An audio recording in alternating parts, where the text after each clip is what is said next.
यार ढोरी में डलले पवन भैया नाजा मरले। फिर भइल ढोरी के कहानी पियरी नाटिस टपली रानी। सुन के पब्लिक भइल पागल यूपी बिहार में बहुते बाजल। तब भइल खेसारी के नाम ढोरी में टूटल सट के बटन। छोरा ये भाई कोइल खिसा आवाज में वतनी ढोरी चली सा। Music director Shubham Sumerpur. शिल्पी राज के बाजल गाना ढोरी के नीचे बालू दियाना। तब कहाँ रहे मीडिया थाना।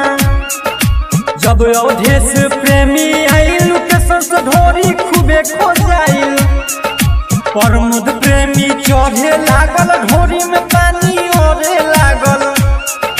तब अमित पटेल ओइले ढोरी में सलेंसर खूबे सतैले। छोरा भाई कोइल खिसा हमरो सुनो ढोरी चली सा। Music director Shubham Sumerpur. गुड्डू रंगीला खुशबू के सोच ढोरी में घुमाए समियाना के चोप। जनता खूब लुटौलस नोट। शशि लाल के जागलता ढोरी जगे भइल घाव। बुलेट राजा के आइल फिल्द आज भर ढिल्द ढोरी जन छिल्द। तब बोल देला शोक ओइले ढोरी में पटकिया नोकी रे गइले। छोरा भाई कोइल खिसा हमरो सुनो ढोरी चली सा। Music director Shubham Sumerpur. सुनो मीडिया कृपया ध्यान से खून नहीं फेंको अपना कान से। चंदन चंचल गइले न जान से। पतिया नतिया पटना बा देवरा ढोरी चटना बा।